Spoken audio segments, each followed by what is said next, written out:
বন্ধুরা আজকে নতুন একটু ব্লগ নিয়ে চলে আসলাম। সেটি হচ্ছে কাটা পিঠা কিভাবে তৈরি করতে হয়। তো চলো দেখে নিই। আসসালামু আলাইকুম, কেমন আছো সবাই? আশা করি ভালো আছো। তো তোমাদের দয়া আলহামদুলিল্লাহ আমিও ভালো আছি।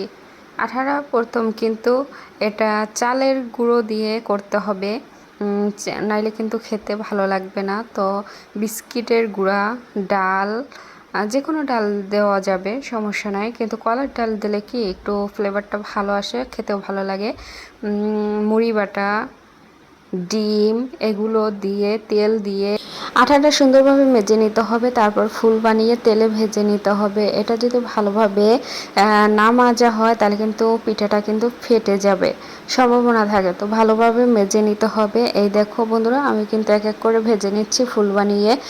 এদিকে ফুল বানাচ্ছি, ওইদিকে তেলে দিচ্ছি। তো এভাবে যদি একটু কড়া করে ভাজো তাহলে কিন্তু খেতে ভালো লাগবে। আর হচ্ছে দুধে যদি শিরা করে এটা খেতে হয় তাহলে কিন্তু ভেঙে যাবে না। দুধের ভিতরে দিলে কিন্তু এই পিঠাটা কিন্তু অনেক ফুলে যায়।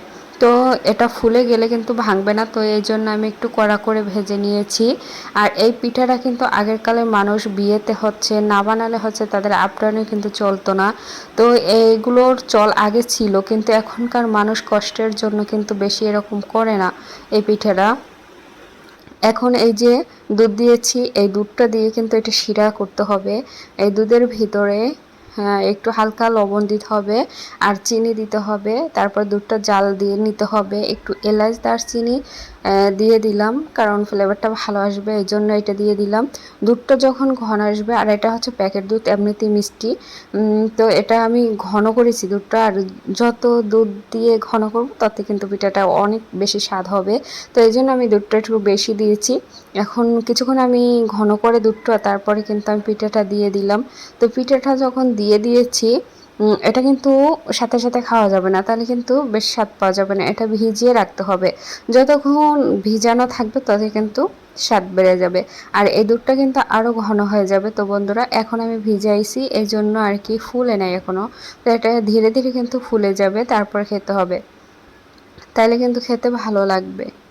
আর নারিকেলও দিয়েছিলাম, নারিকেল দিলে হচ্ছে খেতে ভালো লাগে। তো কেমন হয়েছে আজকের আমার রেসিপিটা অবশ্যই কমেন্টে সবাই জানাবেন যে কেমন হয়েছে। আর এই হচ্ছে ডিম ভাজি করছিলাম, এইটা আর কি শেয়ার করছিলাম আপনাদের সাথে। তো কেমন হয়েছে আজকের ব্লগটি সবাই কমেন্টে জানাবেন। নতুন হয় তাহলে আমার পেজটি ফলো করে পাশে থাকবেন। তো আজকের মতো বিদায় নিচ্ছি। আল্লাহ হাফেজ, সবাই ভালো থাকবেন।